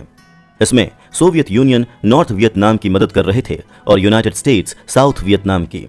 साल 1971 में जब इस युद्ध का 16वां साल चल रहा था, तब अमेरिका के एक राज्य कनेक्टिकट के कांग्रेसमैन रॉबर्ट स्टीले और दूसरे राज्य इलिनॉइस के मॉर्गन मर्फी को एक ऐसी बात का पता चला जिससे पूरी अमेरिकी जनता हैरान रह गई थी। उस वक्त जब ये दोनों अमेरिकी सेना का दौरा कर रहे थे तब उन्हें पता चला कि अमेरिकी सेना के 15% लोग नशीले पदार्थ हेरोइन के नशे के शिकार थे। इसके बाद जब इस बात की और गहराई से जांच की गई तो पता चला कि वियतनाम के 35% सेना में काम करने वाले लोगों यानी कि सर्विस मेंबर्स ने भी हेरोइन का नशा किया था और इसमें से 20% तो इसकी लत के शिकार थे। इसके बाद तो जैसे वॉशिंगटन में इस बात को लेकर हलचल ही मच गई। साथ ही इस मामले की जांच के लिए नशे की लत को कम करने के लिए बनाए गए नियम जिसे ड्रग अब्यूज प्रिवेंशन कहते हैं, इसका एक स्पेशल एक्शन ऑफिस बनाया गया था जिसके इंचार्ज ली रॉबिन्स थे। ली रॉबिन्स को जांच करते वक्त यह मालूम हुआ कि जो सैनिक हेरोइन के नशे के शिकार थे वो फिर एक बार घर लौटे तो उनमें से सिर्फ 5% ने 1 साल के अंदर फिर से नशा किया। वहीं इनमें से 12% सैनिकों ने अगले 3 सालों में हेरोइन का नशा किया, जिसका मतलब यह था कि वियतनाम में नशा करने वाले 10 में से 9 सैनिकों ने रातों रात नशा बंद कर दिया था। इसी के आधार पर रॉबिन्स ने यह बताया कि अगर माहौल बदला जा सके तो ऐसी बुरी आदतें भी कम की जा सकती हैं, बस जरूरत है तो इंसान में सेल्फ कंट्रोल होने की। जब सैनिक वियतनाम में थे तब उन्हें कई बार ऐसे मौके मिले जब वो हेरोइन का नशा कर सकते थे, लेकिन वॉर की वजह से उन्होंने अपने ऊपर काबू रखा और नशे से दूर रहे। लेकिन कई बार ऐसा भी होता है कि महीनों तक खुद पर काबू रखने के बाद भी इंसान एक बार फिर इस बुरी आदत का शिकार हो जाता है। जेम्स पैटी ऑलवेल के बारे में बात करते हुए कहते हैं, जो अमेरिका के टेक्सास राज्य के ऑस्टिन शहर में रहती थीं। पैटी को सिगरेट पीने और घुड़सवारी की आदत थी। जब जब पैटी अपने दोस्तों के साथ घुड़सवारी पर निकलती उन्हें सिगरेट पीने का मन होता था। ऐसा करते हुए उन्हें सिगरेट पीने की आदत सी हो गई थी। धीरे धीरे उन्होंने सिगरेट पीना छोड़ दिया और अगले कई सालों तक इससे बिल्कुल दूर रहीं। फिर जब 10 सालों से ज्यादा का वक्त हो गया और एक दिन उनकी मुलाकात फिर से उन्हीं दोस्तों से हुई जिनके साथ वो घुड़सवारी करती थीं, तब एक बार फिर उनका सिगरेट पीने का मन हुआ। उस वक्त उनके अंदर के क्यूज ने एक बार फिर से काम करना शुरू कर दिया था, जिससे उन्हें सिगरेट पीने की क्रेविंग यानी कि मन हो रहा था। पैटी की इस कहानी से जेम्स यही बताना चाहते हैं कि जब एक आदत इंसान के दिमाग में बस जाती है तब कई बार माहौल वैसा होने पर उस आदत के क्यूज आपके दिमाग में काम करना शुरू कर देते हैं। बुरी आदतें ऑटो कैटालिटिक होते हैं, जिसका मतलब यह है कि जिस फीलिंग पर यह आधारित होती हैं उस पर यह अपने आप काम करना शुरू कर देती हैं। एग्जाम्पल के तौर पर देखें तो जब कोई जंक या फास्ट फूड या बाहर का कुछ खाता है तो बहुत बार उसे बुरा महसूस होता है क्योंकि उसकी सेहत के लिए अच्छा नहीं है। लेकिन यह भी सच है कि ज्यादातर लोग जब किसी बात पर बुरा महसूस करते हैं तब वो जंक फूड ही खाने लगते हैं। ऐसे ही कोई टीवी देखकर बोर हो जाता है या ऊब जाता है, लेकिन जब उसे कोई काम नहीं होता तो फिर से वो टीवी ही देखने लगता है। और ये सारी आदतें ऑटो कैटालिटिक होने का ही हिस्सा हैं। साथ ही इस प्रोसेस को रिसर्चर्स क्यू इंड्यूस्ड वांटिंग का नाम देते हैं। क्यू इंड्यूस्ड वांटिंग में आपकी किसी बुरी आदत को दोहराने के लिए कोई बाहरी क्यू आप में एक क्रेविंग या इच्छा जगाने की शुरुआत करता है, और जब आप अपनी इस आदत से जुड़ी किसी चीज को देखते हैं तब आपको वो आदत दोहराने का मन करने लगता है। ऐसे में ये प्रोसेस हमेशा चलता ही रहता है और हमें इसका एहसास भी नहीं होता। इसका मतलब ये हुआ कि आप किसी आदत की कड़ी को तोड़ तो सकते हैं लेकिन आप उसको भूल नहीं पाते। ऐसे में जब भी उस एक आदत से जुड़ा कोई क्यू या इशारा आपके सामने होता है आप उसकी तरफ खींचे चले जाते हैं। हालांकि कई बार ये थोड़ी देर के लिए ही होता है, फिर वो इच्छा अपने आप ही कम हो जाती है। इसका मतलब है यह आपके सेल्फ कंट्रोल का टेस्ट है और इस वक्त आपको अपने क्रेविंग या टेम्पटेशन को काबू करना होता है। क्रेविंग के बारे में जेम्स ये सलाह देते हैं कि ऐसी आदतों को जड़ से हटा देने की जरूरत होती है। साथ ही उन हालात से भी दूर रहने की जरूरत होती है जहां उस आदत से जुड़े क्यूज मौजूद हों। अगर हमेशा फोन से चिपके रहना आपकी बुरी आदत हो तो आपको फोन ही दूसरे कमरे में रख देना चाहिए। फिर ना तो आपको फोन दिखेगा ना आप उसकी तरफ खींचे जाएंगे। अगर आपको लगता है कि आप इलेक्ट्रॉनिक गैजेट्स पर बहुत सारा पैसा खर्च कर रहे हैं तो आपको उनके रिव्यूज और उनकी जानकारी लेने से बचना चाहिए। ऐसा करना बिहेवियर चेंज के पहले नियम का उल्टा होगा। उस नियम में जहां आपको चीजों को ऑब्वियस बनाना था वहीं इस बार आपको उन्हें अनदेखा करना है। इस बात की काफी उम्मीद है कि आप अगर अपनी आदतों के क्यू को हटा देंगे तो बुरी आदतें भी अपने आप हट जाएंगी। ये तो हुई बिहेवियर चेंज के पहले नियम और उसके इन्वर्जन यानी पूरे नियम का उल्टा कर उसका इस्तेमाल किए जाने की बात। जहां आपको अपनी आदतों को ऑब्वियस, जैसे जापान के ट्रेन कंडक्टर का हर सिग्नल पर चिल्लाकर उसे बताना जिससे सभी का ध्यान उसकी तरफ जाए, या फिर इनविजिबल यानी पैटी की तरह सिगरेट की आदत को अचानक से एक दिन छोड़ देना था। अब हम बात करेंगे दूसरे नियम की, जहां आपको आदतों को अट्रैक्टिव या आकर्षक बनाना है, और इसकी शुरुआत हम एक साइंटिस्ट के रिसर्च के बारे में चर्चा करते हुए करेंगे।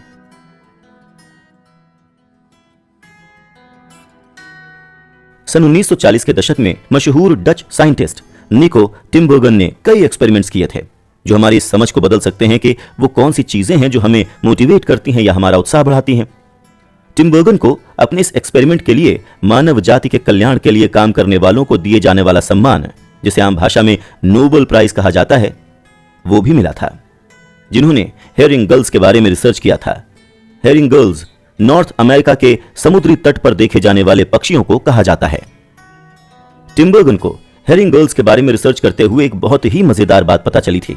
वो ये कि इस पक्षी की चोंच पर एक लाल रंग का बिंदु होता है और जब भी उनके बच्चे भूखे होते हैं तो वो इसी पर चोंच मारकर अपनी मां को यह बात समझाते हैं। टिम्बर्गन ने एक एक्सपेरिमेंट करने के लिए एक कार्डबोर्ड की चोंच बनाई और उस पर वो लाल रंग का बिंदु भी लगाया। अगले दिन जब हेरिंग गर्ल्स अपने घोंसले से उड़कर खाने की खोज में गए, तब टिम्बर्गन ने जाकर कार्डबोर्ड से बनी उस चोंच को वहां बच्चों के सामने रख दिया। उन्हें लगा था कि इस नकली चोंच को बच्चे आसानी से समझ लेंगे, लेकिन हुआ इसका उल्टा। गर्ल्स के बच्चों ने जब वो लाल बिंदु देखा तो उस पर चोंच मारना शुरू कर दिया। कार्डबोर्ड से बनी चोंच के एक्सपेरिमेंट के बाद टिम्बर्गन ने यह भी खोज निकाला कि लाल बिंदु जितना बड़ा हो जाता है, छोटे बच्चे उस पर और तेज चोंच मारने लगते हैं। हालांकि ऐसा नहीं है कि इस तरह का व्यवहार सिर्फ हेरिंग गर्ल्स में ही पाया गया। टिम्बर्गन और उनके साथियों को कई और पशुओं में इस तरह की चीज देखने को मिली। उनका ऐसा मानना है कि अलग अलग पशु और पक्षियों के दिमाग में पहले से ही कुछ बातें मौजूद होती हैं और जब वैसा ही क्यों उनके सामने आता है तो वो उसी तरह का बर्ताव दिखाते हैं, जिसे साइंटिस्ट ने सुपर नॉर्मल स्टिम्युली का नाम दिया है। असलियत में जिस रेस्पॉन्स यानी कि जिस भी प्रतिक्रिया को हम थोड़ा बढ़ा चढ़ाकर पेश करते हैं उसे ही सुपर नॉर्मल स्टिम्यूल्स कहा जाता है। जैसे हेरिंग गर्ल्स के बच्चों को जब भी एक लाल डॉट यानी बिंदु दिखता तो वो उस पर जोर से चोंच मारते। अब अगर उसी जगह 3 लाल डॉट्स बना दी जाएं तो उनकी रफ्तार और तेज हो जाएगी। हालांकि ऐसी प्रतिक्रिया इंसानों में भी आसानी से देखने को मिल जाती है। फूड साइंस यानी खाने से जुड़ा विज्ञान भी हमारे सामने सुपर नॉर्मल स्टिम्युली के कई उदाहरण पेश करता है। अक्सर यह देखा जाता है कि किसी भी खाने की चीज को थोड़ा ज्यादा स्वादिष्ट और आकर्षक बनाने के लिए उसमें अलग से कुछ फ्लेवर्स डाले जाते हैं। इसी तरह के और भी कई तरीके फूड साइंटिस्ट को सफलतापूर्वक किसी चीज को बनाने में मदद करते हैं। तभी तो मशहूर न्यूरोसाइंटिस्ट स्टीफन गायनेट का कहना था कि इंसान खुद को आगे बढ़ाने के लिए आज कुछ भी करने को तैयार है और आजकल की मॉडर्न फूड इंडस्ट्री भी इसी का एग्जाम्पल है। जेम्स के मुताबिक ये सभी चीजें बिहेवियर चेंज के दूसरे नियम की तरफ इशारा करती हैं, जिसे हम सीधी भाषा में मेक इट अट्रैक्टिव कह रहे हैं। इसके अलावा अगर हम अपने आसपास की दुनिया को देखें तो पूरी दुनिया ही असलियत में बढ़ा चढ़ाकर पेश किए जा रहे नए अवतार पर टिकी हुई है। जहां दुकानों में कपड़ों की बिक्री के लिए प्लास्टिक के पुतलों को सैंपल बनाकर रखा जा रहा है, वहीं ऑनलाइन पॉर्न वेबसाइट्स भी कई ऐसे वीडियोस लेकर आ रहे हैं जिनका सच्चाई से दूर दूर तक कोई नाता ही नहीं है। और तो और विज्ञापनों यानी एडवर्टीजमेंट को भी सजाकर या तोड़ मरोड़ कर और फिर बढ़ा चढ़ाकर बनाया और दिखाया जाता है। इन सबको जेम्स ने आज की दुनिया का सुपर नॉर्मल स्टिम्युली बताया है। खाने के मामले में साधारण और सेहतमंद खाने की चीजों के मुकाबले जंक फूड बहुत ज्यादा अच्छी प्रेजेंटेशन और कैलोरी से भरा होता है और रम, स्कॉच, विस्की जैसी शराब में अल्कोहल की मात्रा बियर से भी ज्यादा होती है। अगर आने वाले कल की भी बात की जाए तो ये चीजें आगे जाकर और भी ज्यादा बढ़ती हुई ही नजर आएंगी। आप सभी ने मानव दिमाग में मौजूद एक कंपाउंड डोपामाइन के बारे में कभी ना कभी तो सुना होगा। काफी सारे साइंटिस्ट ये मानते हैं कि किसी भी इंसान और जानवर के शरीर में होने वाली क्रेविंग या इच्छा के लिए ये डोपामाइन ही जिम्मेदार होती है। इसके बारे में सबसे पहले साल 1954 में तब जानकारी मिली जब न्यूरोसाइंटिस्ट जेम्स ओल्स और पीटर मिलनर ने इससे जुड़ा एक एक्सपेरिमेंट किया। डोपामाइन से जुड़े इस एक्सपेरिमेंट में उन्होंने क्रेविंग यानी तीव्र इच्छा और डिजायर यानी लालसा के बारे में पता करने की कोशिश की। उन्होंने चूहों का इस्तेमाल करते हुए उनके दिमाग में इलेक्ट्रोड्स फिट किए जिससे उनके दिमाग से डोपामाइन बिल्कुल न निकल सके। इसके बाद उन्होंने जो देखा वो चौंकाने वाला था। उन्होंने देखा कि उन चूहों की जीने की इच्छा जैसे खत्म ही हो गई और इसके चंद मिनटों में उन चूहों ने दम तोड़ दिया। इसके बाद जब इसी एक्सपेरिमेंट को उल्टा करते हुए साइंटिस्ट ने चूहों के दिमाग में बहुत सारा डोपामाइन डाल दिया तो नतीजा भी इसका उल्टा ही आया। सारे चूहों ने अब बड़ी तेजी के साथ अपना सारा काम शुरू कर दिया और एक चूहे ने तो अपनी नाक से एक बक्से में छेद तक कर दिया। तब उनकी इसी आदत को जेम्स ने डोपामाइन के साथ जोड़ा। सिर्फ चूहों के नहीं बल्कि जेम्स का मानना है कि इंसान की आदतें भी डोपामाइन से जुड़ी होती हैं, जैसे ड्रग्स या नशा करना, जंक फूड खाना, वीडियो गेम्स खेलना या फिर सोशल मीडिया पर लंबा समय बिताना। इंसान की ये सारी आदतें डोपामाइन की ही देन हैं। साथ ही जो इंसान की रोज की आदतें हैं जैसे पानी पीना या फिर शारीरिक संबंध बनाना यानी सेक्स करना, इन सब में भी डोपामाइन का ही अहम किरदार है। पिछले कई सालों तक जहां काफी सारे साइंटिस्ट्स को यही लगता आया था कि डोपामाइन सिर्फ आराम और खुशी के मौकों के लिए जरूरी है, वहीं अब उनको ये लगने लगा है कि ये हमारे दिमाग में होने वाली कई चीजों, जिन्हें न्यूरोलॉजिकल प्रोसेस कहा जाता है, उसके लिए भी जिम्मेदार हैं, और इनमें मोटिवेशन और कई नई चीजों को सीखना भी शामिल है। डोपामाइन के अलावा जेम्स का यह भी मानना था कि इंसान की आदतों को और भी ज्यादा आकर्षक बनाने के लिए टेम्पटेशन या लालच का भी इस्तेमाल किया जाता है, और कई बार ऐसा करने से अच्छी आदतों को बनाए रखना आसान हो जाता है। इस बात को साबित करने के लिए जेम्स रोनन बायरन के बारे में बताते हैं, जो इलेक्ट्रिकल इंजीनियरिंग के स्टूडेंट हैं। आयरलैंड के डबलिन शहर के रहने वाले रोनन को OTT प्लेटफॉर्म नेटफ्लिक्स पर आने वाले शोज देखना बहुत पसंद था। वो इनको देखने में इतना खो जाते थे कि उन्हें एक्सरसाइज करना भी याद नहीं रहता। इसी वजह से उनका वजन भी बढ़ने लगा, जिसका उन्हें अफसोस होता था। फिर इंजीनियरिंग की पढ़ाई में मिली जानकारी की मदद से उन्होंने एक दिन इसका एक रास्ता निकालने का मन बनाया। रोनन ने एक्सरसाइज करने वाली अपनी बाइक को हैक किया और उसका कनेक्शन अपने लैपटॉप और टीवी के साथ जोड़ लिया। इसके बाद उन्होंने एक कंप्यूटर प्रोग्राम बनाया जिसमें नेटफ्लिक्स तभी चल पाता था जब रोनन अपनी साइकिल को एक फिक्स्ड स्पीड में चलाने लगते थे। ये देखकर किसी ने ऐसा भी कहा था कि रोनन नेटफ्लिक्स पर अपने पसंदीदा शोज के एपिसोड्स एक के बाद एक देखते हुए, जिसे हम बिंज वॉच कहते हैं, वैसा करते हुए अपना मोटापा कम कर रहे हैं। आसान शब्दों में समझा जाए तो रोनन अपने टेम्पटेशन को अपनी एक अच्छी आदत को बनाए रखने के लिए इस्तेमाल कर रहे थे, जिसे टेम्पटेशन बंडलिंग भी कहा जाता है। टेम्पटेशन बंडलिंग का सबसे ज्यादा इस्तेमाल और फायदा बिजनेस की दुनिया में होता है। जैसे अमेरिका के एक टीवी चैनल, जिसे अमेरिकन ब्रॉडकास्टिंग कंपनी या ABC के नाम से जाना जाता है, उसे ही देख लें। ABC ने साल 2014-2015 के दौरान थर्सडे यानी गुरुवार रात को दिखाई जाने वाले शोज की अच्छी TRP के लिए टेम्पटेशन बंडलिंग का तरीका अपनाया था। वो हर गुरुवार को स्क्रीन राइटर शोंडा राइम्स के लिखे 3 प्रोग्राम्स का टेलीकास्ट करती थी। इनमें ग्रेज एनाटॉमी, स्कैंडल और how to get away with murder शामिल थे। ABC ने इन शोज को TGIT ऑन ABC के नाम से ब्रांडिंग दी थी। TGIT का फुल फॉर्म है थैंक गॉड इट्स थर्सडे। साथ ही इनको लोगों के बीच प्रमोट करने के लिए ABC ने अपने दर्शकों को पॉपकॉर्न, रेड वाइन और अपनी शाम का मजा लेने जैसी बातें भी की थीं। ABC के हेड एंड्रयू कुबिट्ज ने इस कैंपेन के पीछे का आइडिया व्यूअरशिप को बढ़ाना बताया था। फिर देखते ही देखते उनका यह आइडिया काम करने लगा। लोगों ने ABC के साथ खुद को जोड़ना और उसके शोज को देखते हुए रिलैक्स करना शुरू किया। अब अगर हर दिन लोग रात के 8 बजे रेड वाइन और पॉपकॉर्न का मजा लेंगे तो जाहिर सी बात है कि इस वक्त का मतलब रिलैक्सेशन और एंटरटेनमेंट ही माना जाएगा। तभी तो ये रेड वाइन और पॉपकॉर्न का आइडिया कहीं ना कहीं वो क्यों बना जिससे लोगों को टीवी देखने की आदत बन गई। आमतौर पर इंसान किसी आदत की ओर तब भी बहुत ज्यादा खींचा चला जाता है जब उसमें उसकी सारी मनपसंद चीजें शामिल हों। हालांकि समझने वाली बात यह है कि अगर किसी को अलग अलग सेलिब्रिटीज से जुड़ी खबरें सुनने या देखने का बहुत शौक हो और फिर उस इंसान को अपने वजन का ख्याल रखने के लिए वर्कआउट का शौक हो, तो वो अपनी किस आदत को अहमियत देगा और किसे नहीं। मान लीजिए वही इंसान टेम्पटेशन बंडलिंग के जरिए जिम में वर्कआउट करते हुए अगर रियलिटी शो या सेलिब्रिटीज से जुड़ी खबरें देख सकता है। अब ऐसा करने से उसकी वर्कआउट करने की अच्छी आदत भी बनी रहेगी और सेलिब्रिटीज से जुड़ी खबरें भी उसे मिलती रहेंगी। अब हम चर्चा करेंगे टेम्पटेशन बंडलिंग की, जो एक मशहूर साइकोलॉजिकल थ्योरी है और प्रीमैक्स प्रिंसिपल को लागू करने का एक तरीका भी। तो आइए जानते हैं कि आखिर क्या है प्रीमैक्स प्रिंसिपल। इस प्रिंसिपल का नाम इसकी खोज करने वाले प्रोफेसर डेविड प्रीमैक के नाम पर ही रखा गया था, जिसके मुताबिक ज्यादा संभावित आदतें कम संभावित आदतों को एक बार फिर से चालू कर देती हैं। आसान शब्दों में कहें तो टेम्पटेशन बंडलिंग आपको वही आदत अपनाने में मदद करती है जिसे आप वाकई में अपनाना चाहते हैं। आदतों के बारे में चर्चा करते हुए जेम्स ये बताते हैं कि आदतों की बनावट और उन्हें अपनाने में इंसान के परिवार और दोस्तों का भी एक बहुत अहम रोल होता है। इस बारे में बात करते हुए जेम्स हंगेरी देश के लैज़लो पोलगार नाम के एक लड़के के बारे में बताते हैं। साल 1965 में लैज़लो ने क्लारा नाम की एक लड़की को कई सारी चिट्ठियां लिखी थीं। लैज़लो हमेशा से ही अपनी जिंदगी में सिर्फ मेहनत करने में विश्वास रखते थे। उनका यह मानना था कि प्रैक्टिस और अच्छी आदतें इंसान को बड़ा बनाती हैं। यही वो 2 तरीके हैं जिससे कोई भी बच्चा बड़ा होकर जीनियस बन सकता है। एक तरह से उनके जीवन का मंत्र यही था कि जीनियस कभी पैदा नहीं होता, वो पढ़ लिख कर अच्छी ट्रेनिंग के साथ जीनियस बनता है। उन्हें अपने इस मंत्र पर इतना विश्वास था कि वो इसे अपने बच्चों पर भी लागू करना चाहते थे।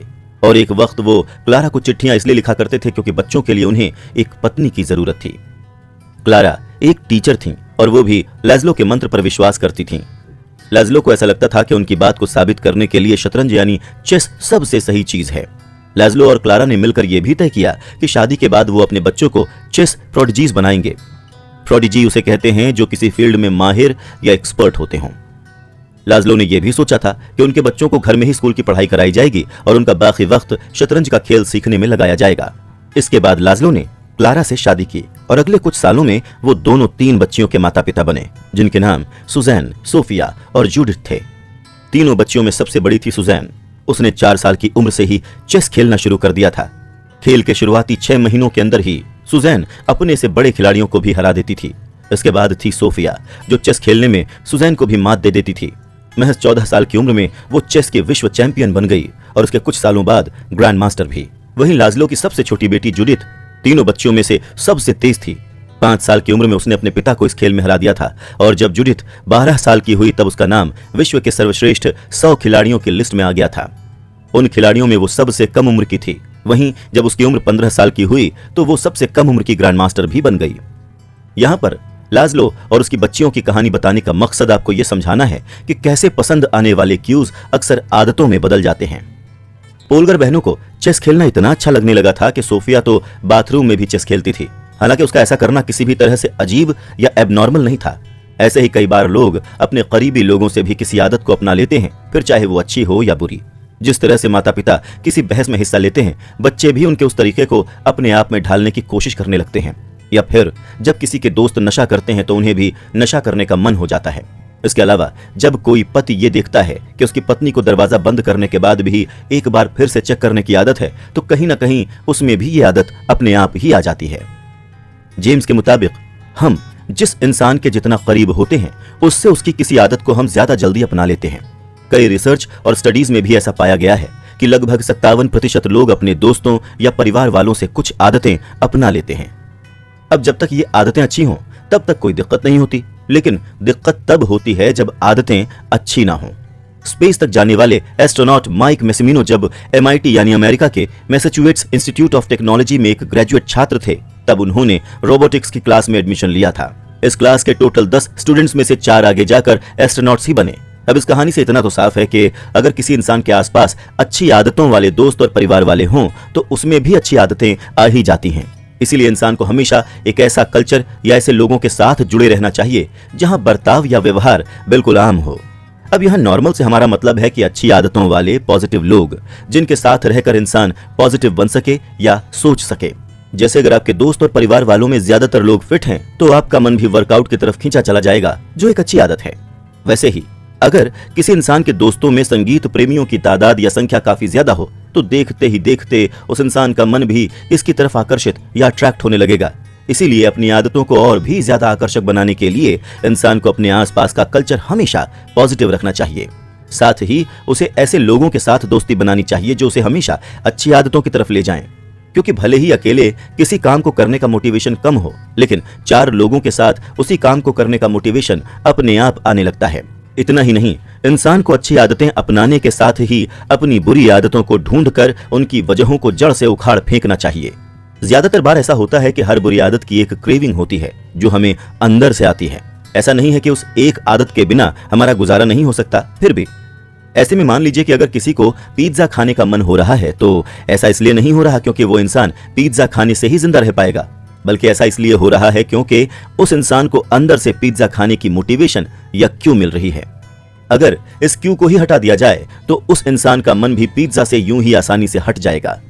जेम्स का मानना है कि हमारी क्रेविंग्स हमारे इमोशंस के साथ जुड़ी होती हैं। हमारी फीलिंग्स और इमोशंस ही हमें ये बताते हैं कि किस काम को करना चाहिए और किसे नहीं। तभी तो कई बार इमोशन में आकर हम ऐसा काम कर जाते हैं जो शायद हमें नहीं करना था। मशहूर न्यूरोसाइंटिस्ट एंटोनियो डेमासियो का भी यही कहना है कि वो इमोशन ही है जो हमें चीजों को अच्छा या बुरा समझने में मदद करता है। इसीलिए अगर इंसान अपनी आदतों को पॉजिटिव भावनाओं के साथ जोड़े तो उसकी वही आदतें बहुत अट्रैक्टिव हो जाती हैं। वहीं अगर ऐसा न हो तो इसमें हमारा फायदा कम और नुकसान ज्यादा हो जाता है।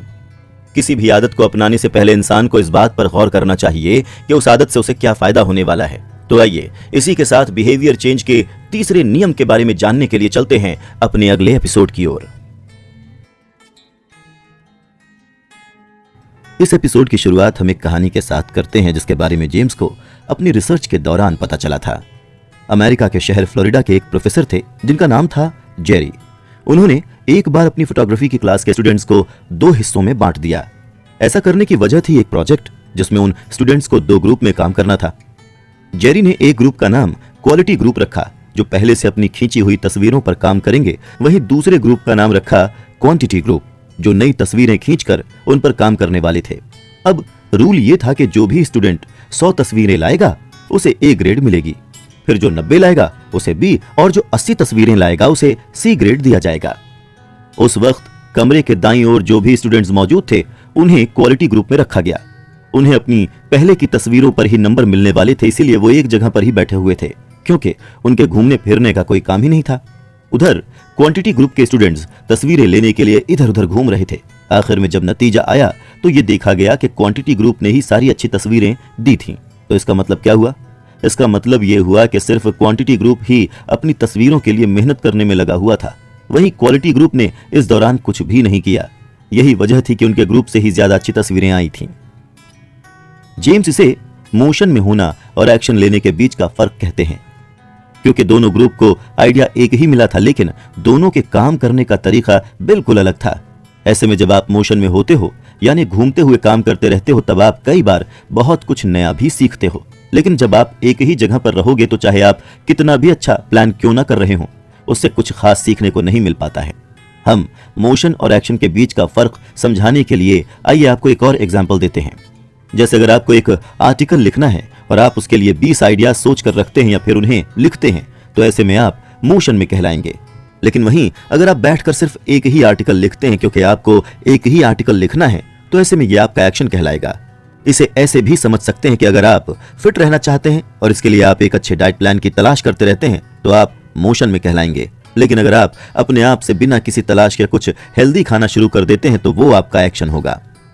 जेम्स के मुताबिक कई बार मोशन लोगों के लिए बहुत फायदेमंद साबित होता है, लेकिन इसमें अपने आप कोई नतीजा सामने नहीं आता, क्योंकि अगर आप मोशन में हैं तो आपको यह उम्मीद रहती है कि आप सही रास्ते पर हैं और आपको नतीजा जल्द मिलेगा। जैसे अगर आप अपना स्टार्टअप शुरू करना चाहते हैं और इसके लिए आप कई क्लाइंट से मिल रहे हैं तो मोशन में रहते हुए आप यही सोचेंगे कि अभी भी मुझे अपने 4 पोटेंशियल क्लाइंट से मिलना है, यानी मैं सही रास्ते पर ही हूं। या फिर किसी किताब को लिखने की कोशिश में आप बार बार ये सोचते रहेंगे कि ये किताब लिखने के लिए कई आइडियाज मेरे दिमाग में आ रहे हैं, इसका मतलब ये सही तरीका है। बिहेवियर चेंज के तीसरे नियम की पहली सीख यही है कि आपको अगर किसी आदत का मास्टर बनना है या पूरी तरीके से यूज अपनाना है तो आपको बार बार उस आदत को दोहराने का जज्बा रखना पड़ेगा, क्योंकि कोई भी इंसान एक बार में किसी चीज में माहिर नहीं हो जाता। इसीलिए अगर आप चीजें दोहराने के लिए तैयार हैं तो आप सही रास्ते पर हैं। आदतों का बनना एक ऐसा प्रोसेस है जो रिपीट करने के साइंस पर ही आधारित होता है।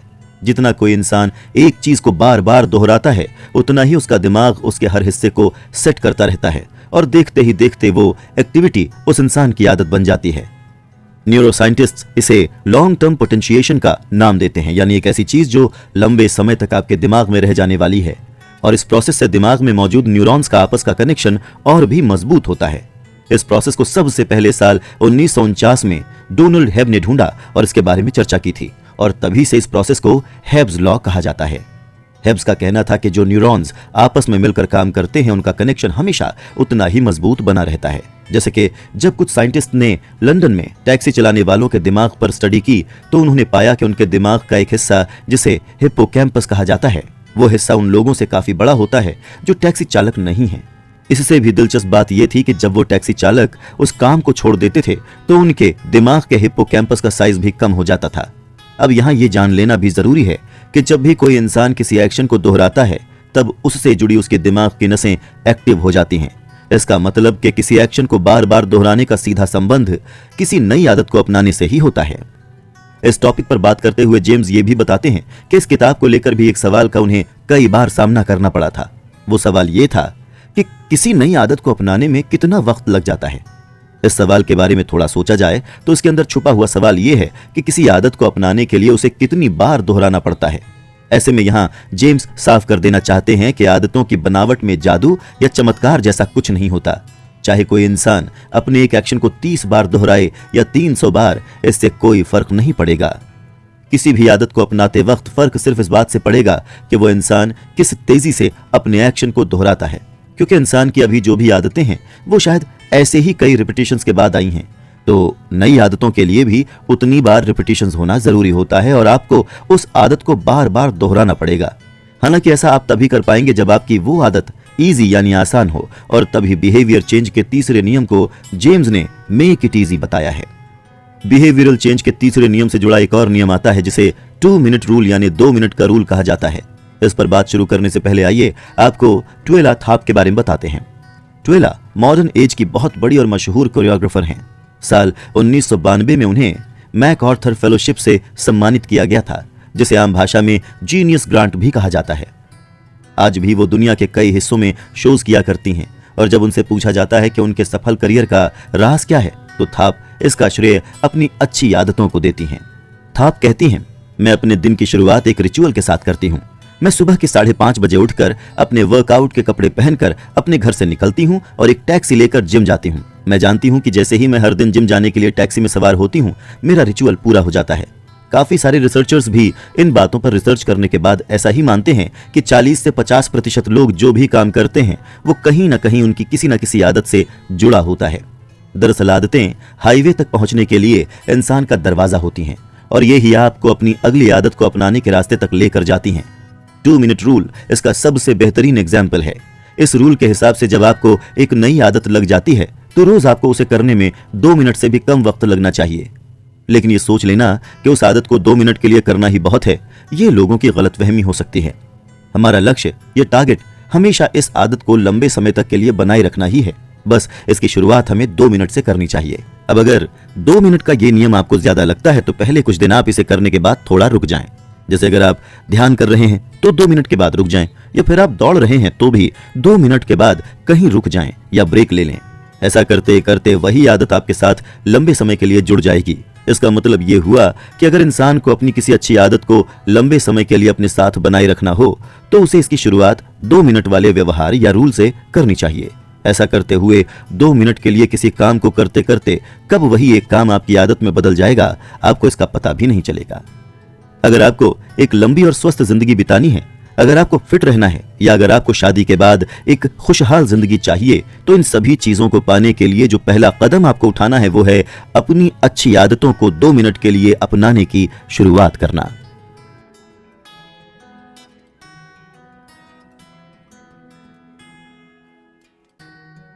इस एपिसोड में हम बिहेवियरल चेंज के आखिरी और सबसे जरूरी नियम के बारे में बात करने वाले हैं।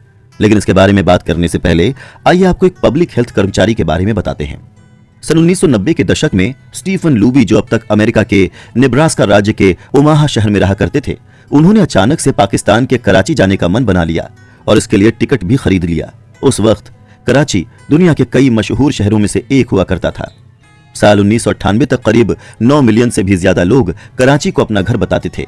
ये शहर पाकिस्तान का आर्थिक केंद्र यानी इकोनॉमी सेंटर हुआ करता था, जहां हर तरह के बिजनेस शामिल थे। सिर्फ इतना ही नहीं, पाकिस्तान के शहर में बड़े हवाई अड्डे और सी पोर्ट भी थे। ऐसी जगह पर आपको सारी सुविधाएं मिल सकती हैं, लेकिन इन सब अच्छी बातों के बीच एक जरूरी बात यह भी थी कि कराची रहने लायक शहर बिल्कुल भी नहीं था। यहाँ की करीब 60% आबादी झुग्गी झोपड़ियों में रहा करती थी। न ठीक ठाक बिजली का इंतजाम था और न कूड़ा कचरा फेंकने का। यहाँ तक कि लोगों को पीने के लिए साफ पानी भी नहीं मिल पाता था। इन्हीं सब वजहों से यहाँ डायरिया, उल्टी और पेट दर्द जैसी कई बीमारियों ने अपने पैर पसारने शुरू कर दिए। और तो और यहाँ पलने वाले ज्यादातर बच्चे कुपोषण के मरीज भी थे। आप ही सोचिए कि जिस कराची की हालत इतनी बुरी थी, वहां अमेरिका का कोई अच्छा भला इंसान क्यों आना चाहेगा। अब जैसा कि हमने आपको पहले ही बताया था कि स्टीफन लूबी एक पब्लिक हेल्थ वर्कर थे, इससे यह समझ आता है कि उनके कराची आने की वजह यहाँ की बुरी हालत ही थी। लूबी को ऐसा लग रहा था कि ऐसी जगहों पर अगर लोगों का हाथ धोने जैसी छोटी आदत भी लगा दी जा सके तो भी कराची के लोगों की हालत सुधर सकती है।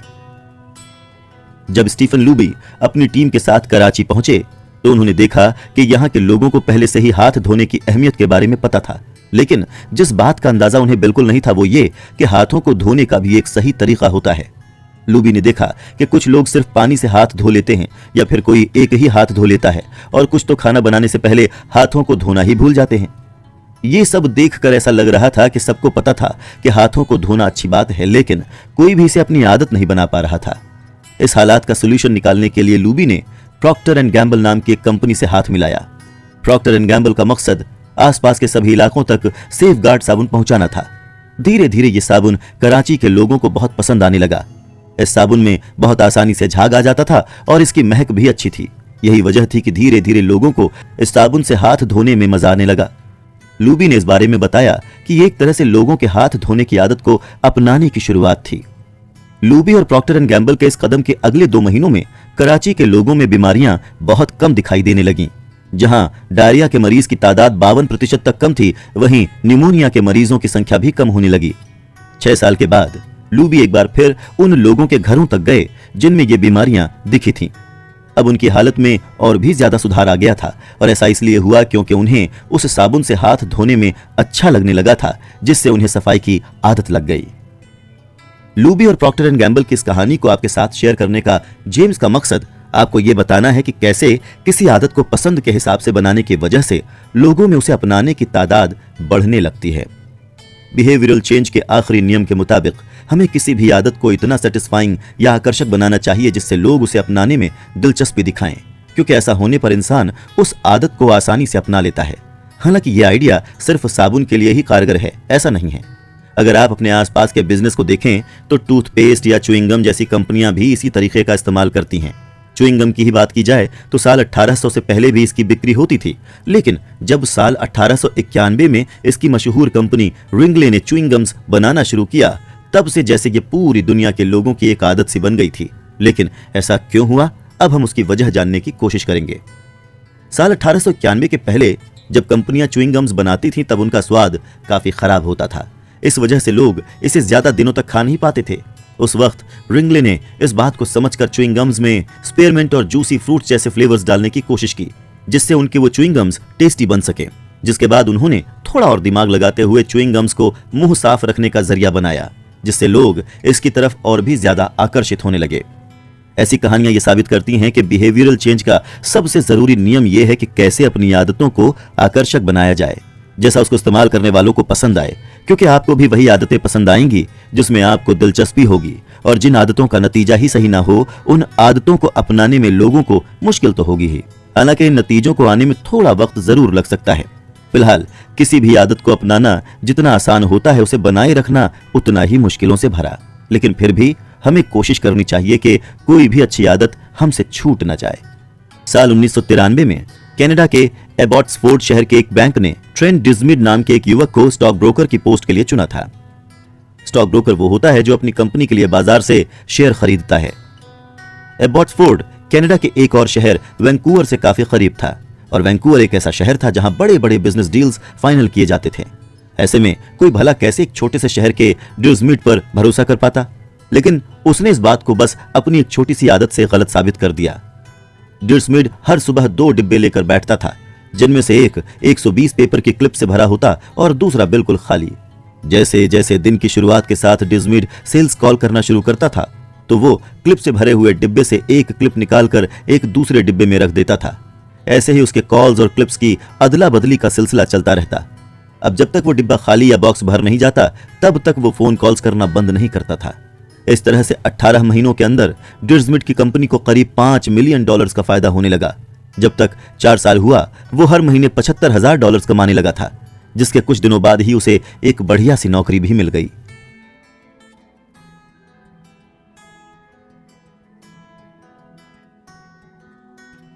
कंक्लूजन।